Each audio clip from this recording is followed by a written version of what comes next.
ako, may budget ang coastal road, pero unfunded ang bridge. And it was made known at the time to former President Duterte that the bridge is unfunded. Okay, so itong issue ng Davao River Bukana Bridge na pinapalala ng mga kampo ni Dugongyo, they're trying to explode this out of proportions. Pero it's gonna backfire on them if we're gonna check kung ano ba talaga yung quid pro quo. Okay, mga DDS, alam mo yung ibig sabihin ng term na quid pro quo, may kapalit. Okay? So, sinasabi ng mga DDS ngayon, credit grabber daw si PBBM, etc., etc. Okay, let's just say or admit na, okay, napunduhan ito ng China at dahil ito kay Dugongyo, which is actually true. Pero ang tanong, ano yung kapalit? Ano yung binenta ni Dugongyo kapalit na mga ito? Kasi nga, ang Bukana Bridge na to ay isa lang sa mga 20 plus, if I'm not mistaken, 27 promises ng China na assistance. Yung loans, kasama yung grant and assistance, loans, kasama na lahat yan, yung $20 billion na promise ng China na hindi naman natupad. Okay, para makuha nila yung, o mabudol nila si Dugongyo. Kasi nga, sa totoo lang, binudol talaga nila si Dugongyo. Ang ating presidente na bobo from 2016 to 2022. Kasi matalino si Xi Jinping, matalino ang mga Chinese communist masters sa Beijing. Okay? At yung presidente natin na bobo, nabudol naman siya, naloko siya ng China na nandyan na yan for centuries. Okay? So ano yung kapalit dito sa Bukana Bridge? At yung iba pang binigay ng China sa atin, hindi lang, yung grants kasi walang kanyan walang gastos ang gobyerno, di ba? Pero may loans. Kagaya nung 16 to 18 billion peso, 300 million yung dollars yung utang na yun natin sa China yung Samal Bridge na hindi pa tapos hanggang ngayon na sinabi ni Sara Duterte, if I'm not mistaken, mag-unalive daw siya pag hindi natapos sa termino ng kanyang tatay, pero hindi naman talaga natapos. So pasalamat nga tayo na natutukan yan ng panahon ni PBBM kasi kung hindi, magaya yan sa Samal Bridge hindi pa tapos hanggang ngayon. Diba? That's 18 billion at 2% interest per annum na inutang ni Dugongyo.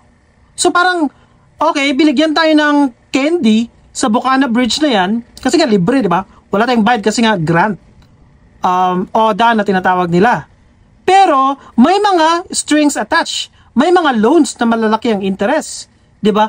At yung ibang strings attached pa, tingnan natin isa-isa kung ano ba yung give up, ano yung sinurrender, 'di ba? Ang tanong ni PBBM nung nalaman niya tungkol sa gentleman's agreement ni Dugongyo and Xi Jinping, what did you give up? What did you surrender? Ano yung kapalit? Kasi ang dami palang kapalit. So, iisa-isahin natin. So, itong sinasabi natin kanina, itong Bukana Bridge, kagaya ng sinabi natin kanina, isa lang yan sa mga projects na prinamis ng China. Itong news from Asia Times. Marcos scraps Duterte's China loans. May mga in-scrap o tinanggal o initsapera na lang si Marcos kasi may mga natuklasan siya na hindi karapat-dapat. Kasi may mga strings attached, di ba? So, if we're gonna scroll down, 27 deals yung sinign ng China at ni Dugong during Duterte's visit to Beijing in October 2016. Yan yung sinasabi ng China ngayon na binenta ni Dugongyo yung ating EEZ, yung Wang Yan daw. At pag-uusapan natin yan. I'm gonna make this rant real quick. China originally agreed to provide 9 billion in soft loans, including 3 billion credit line with the Bank of China. China with a further 15 billion worth of direct investment from Chinese firms. Kumbaga, ito yung binudol talaga ng bonggang-bongga ni Xi Jinping si Duterte kasi nga bobo siya. Alam niyang bobo ang ating president at time. Nakita na niya yung jet ski palang jet ski joke. Alam niya, bobo to. Sinabi nila, naisip nila yun. Madali itong utuin kasi galunggong to. Alam nila yung Caracas. Siyempre, nandyan ang kanilang spy master na si Michael Yang. Meron silang opposition research kay Dugongyo noon pang mayor siya. Kasi nga may nakaplant ng magugroom kay Dugongyo. Okay? Either alam ni Dugongyo na puppet siya o asset siya ng China o hindi. Pero nandyan si Michael Yang na nag-groom sa kanya at alam na ni Michael, yan ang karakas ni Dugong Yo noon pa at binigay niya lahat ng information na to sa China. Ganyan magtrabaho ang China. Kaya nga may mga malls na nakaplant kay Hunter Biden, ng president si Joe Biden, at nalaman niya ng FBI at ng CIA. Yan yung pabubudol ng China kay Dugong Yo. May mga promise, hindi na naman natupad. So kasama yung Bukana Bridge po na yan, yung 27 deals signed. So the new Marcos Jr. government has expressed its commitment to reactivate defunct projects worth 276 billion pesos and stretching across major Philippine islands, but has raised concerns over perceived as exorbitant interest rates compared to alternative donors such as Japan.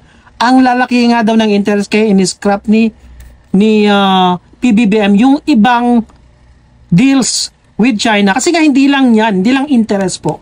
For example, ano yung mga strings attached na sinasabi natin? Ito. Okay, yung contractor lock-in. So magbibigay ng China ng candy, okay, pupuntahan namin itong Bukana Bridge nyo at iba pang mga projects, pero may lock-in. Parang yung lock-in sa provider, di ba? China mandates state-owned firms like China Road and Bridge Corporation, CRBC, for execution. CRBC is a major Chinese state-owned construction firm active in the Philippines, known for building large infrastructure projects like roads, bridges, at naging dominant sila nung panahon ni Dugong Yo. Talaga para silang Diskaya, mas matindi pa sila sa Diskaya at lahat na ng mga DPWH firms sa Pilipinas nung panahon ni Dugong Yo. Kaya nga naging province tayo ng China nung panahon ni Dugong Yo, di ba? So balik ulit tayo. 90% of Philippine ODA went to Chinese contractors. Kasi kasama yan sa negotiations, kasama yan sa conditions na binigay ng China. So ano pa? Diplomatic leverage. For example, ano ibig sabihin nito? Na isa sa walang bahala na lang natin ang ating protest sa South China Sea at ginawa niya ni Dugong Yo. Okay? Yung muting PH of Philippine protest on South China Sea aggression. Yan na yung ibang detail ng project na to. So, it doesn't matter kung sino yung kaninong credit mapunta. Malinaw na ang China ang nagpundo, pero ang tanong, magkano ang give up natin? Ano yung sinurrender natin kapalit ng grant na ito? So sinabi na natin kanina, nakapalit ng mga grants na ito, itong Bukana Bridge at iba pa, okay, yung 20 plus deals, 27 deals na kalakalaman doon, hindi natupad. Okay, na tumahimik na lang tayo sa ating West Philippine Sea claim. At ginawa yan ni Dugong Yo, tumahimik na lang tayo. Sabi niya, wala yan, dagat lang yan. Sinasabi niya, di ba? Kayong mga Pilipino nakikinig na yon, boundary lang, tubig lang naman, hayaan mo yan. Karami ng dagat natin, di ibigay na lang. Sige, iyon na lang yan. Ilang beses niyang sinabi yun. Okay? Ito pa, pangatlo, yung debt trap. Okay? Through grants na binibigay nila na nagmo-morph, nagiging loan siya at 2 to 3% interest. Kaya nga sinabi ni Marcos na ang laki kasing interest, kaya in-scrap na lang niya yung ibang mga projects kasi ang lalaki compared sa mga ino-offer ng ibang bansa kagaya ng Japan. Diba? Ito pa, Marcos scrapped 8 Duterte era loans in 2022. Ito yung binasa na natin kanina, okay? Yan. Scraps. Kasi nga, ang tataas ang interest. Di po ba? Kagaya na lang nung sa Malbridge na hindi pa rin tapos hanggang ngayon. 2% interest per annum. Yung inutang natin $300 plus million or 16 to 18 billion pesos. Mind you, nagbabayad lahat tayo, hindi Davao City ang nagbabayad ng utang na yan. Ang lahat ng taxpayers po. At ang pinakamatinding ginawa ni Dugong Yo na traidor, kapalit po niyan, okay? Meron tayong document na nagpapatunay ng kagunggungan ni Dugong Yo. Nasaan na ba yun? So, in October of 2020, ilang weeks lang bago magkaroon ng negotiations ang Duterte at China tungkol sa Bukana Bridge. Okay, anong ginawa ni Dugong Yo? Ito, from Asia Maritime Transparency Initiative. On October 15, 2020, President Rodrigo Duterte announced the lifting of the 6-year moratorium on oil and natural gas exploration at Reed Bank or Recto Bank. The previous administrations of President Benigno Aquino imposed the ban on energy exploration in the face of China's coercive actions in this part of the South China Sea. In March 2011, 2 Chinese patrol boats harassed a Philippine Department of Energy commissioned survey ship that was exploring the area for possible drilling sites. So, anong naalala nyo pagdating dito? Yung pagle-lift. Kagaya rin yan nung lifting ng open pit mining ni Dugongyo sa bansa. Yung moratorium o yung ban na pinataw ni Noynoy, tinanggal din ni Dugongyo, nagkaroon ng open pit mining. At napuruhan na ang Cebu. At dyan na nagkaroon, yan yung sinisisi natin actually, sa matinding pagbaha ng Cebu. Sabi nila, karma sa mga taga Cebu kasi nga Duterte country yan eh. Duterte nation yan eh. Diba? At ito rin yun. Yung ban o moratorium ni Pinoy, ni-lift o tinanggal ni Duterte in 2020. Para, para makinabang ang kanyang mga Chinese masters. So ayon dito, under the shadow of China, 2 days, 2 araw lang daw after Duterte lifted the ban on energy exploration in the South China Sea, it seemed his decision may have had Chinese blessing. Chinese Foreign Ministry spokesperson Zhao Lijian said, China hoped it could work together with the Philippines. Yung kanilang ministry spokesperson daw na si Zhao Lijian na dapat sana magkaroon ng work together ang Philippines and China in jointly developing energy projects in the South China Sea. He revealed that China and the Philippines have reached consensus on the joint development of oil and gas resources in the disputed waters and have established a cooperation mechanism or relevant consultation. Yan po yung kapalit. Okay? Isa lang yan sa mga kapalit actually. Kasi nga, dito sa gentleman's agreement ni Dugongyo na natiklo, tanong nga ni Marcos, what did you compromise? Ano yung binenta mo? Ano yung binigay mo sa China kapalit ng mga putang inang to? Yan yung tanong niya. At ang pinakamatindi, hindi lang yung rec to bank na yan eh. Ito po yun. If we're gonna base or take what China actually said about this matter, kasi nilaglag nga ng China si Dugongyo. Lagi kong pinapakita to, May 2 communication ng China, May 2, 2024, na nakapost sa mismong Chinese embassy po to Ano yung sinabi ng China kapalit ng mga grants na to, kasama yung Bukana Bridge? Ang sabi po ng China sa kanilang communications na to, according to the temporary special agreements by the Chinese side in 2016, ito yun di ba sinabi natin kanina, pumunta si Dugongyo sa China in 2016. Ito, of the 27 deals signed between China and the Philippines during the 30th visit to Beijing in October 2016. Yan. Lahat yan. Nakaplano na lahat yan. Kasi nga binudol siya ni Xi Jinping.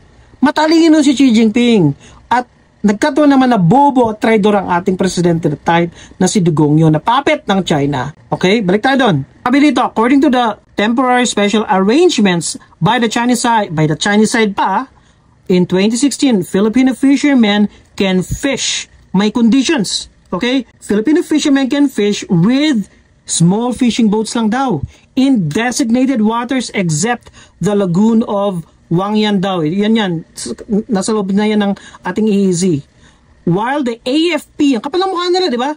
Malilit lang daw na boats ang pwede natin gamitin sa designated area. Sila yung nagsiset ng condition. Naiintindihan nyo bang mga didishit kayo? While the AFP, PCG, Philippine Coast Guard, and other government vessels and aircrafts should refrain from entering the 12 nautical miles and corresponding airspace of Wangyan daw. Napakalayo po nitong area na to from China. Super layo. Okay, dumayo pa sila dito sa ating side sa Palawan para agawin ang lahat ng mga yan. Ang kapal ng mukha nila. Tapos tayo pa yung bawal mag-enter o pumasok sa 12 nautical miles. Di ba? What does it mean? Ibig sabihin, kiniklaim nila na sovereign territory nila yan. Di ba sinasabi nila sasot na traidor yung mga didishit na hindi raw sovereign territory ang EEZ na yan, ang West Philippine Sea na yan. Kasi daw EEZ lang daw. Yun yung claim nila. Okay? Ang claim natin, yes, it's not a sovereign territory. Kasi nga EEZ po yan. Pero ang kiniklaim ng China, it's their sovereign territory. Malinaw na malinaw. Kung nagagalit ang mga DDS sa atin, kasi nga hindi daw natin territory yan. Pero ang China sinasabi lang, that's our territory. Ba't hindi nagagalit ang mga DDS sa China? Diba? Yan, ganyan katraidor at kabobo ang mga DDS. Ibig sabihin, ito mismo, pag iintindihin mo, sinasabi nila na si Dugong Yo binenta ang ating EEZ. Official communication to ng China. Ewan ko kung bakit hindi dito nag-focus ang media, di ba? So sabi dito, over the past 7+ years, the Philippine side had abided by the above agreement. Hindi tayo nag-abide. Sinungaling. At ito, hindi nagsalita dito si Dugong Yo. Wala siyang sinabi. Instead, nagalit siya kay Carpio. Nagalit siya kay PBBM. Bakit hindi siya magalit sa China? Dapat pinasinungalingan ito ni Dugong Yo na bobo, traidor at siraulo at magnanakaw at kriminal. Kaya nga dapat doon na lang siya sa kulungan ng ICC, mga bulok, di ba? Yan. Hindi ko na babasahin lahat to, pero malinaw na sinasabi dito na ayon sa China, sa agreement nila kay Dugong Yo, sinurrender ni Dugong Yo ang ating EEZ at nagkaroon na nga sila ng condition daw na bawal daw pumasok ang mga malalaking boats at ating mga PCG, AFP at Philippine government vessels and aircrafts sa kanilang territory. Yan. Yan po yung kapalit ng Bukana River na yan, bridge. At lahat ng mga binigay ng China sa atin nung panahon ni Dugong Yo. Kapalit ay magiging province tayo ng China at masakop tayo ng China.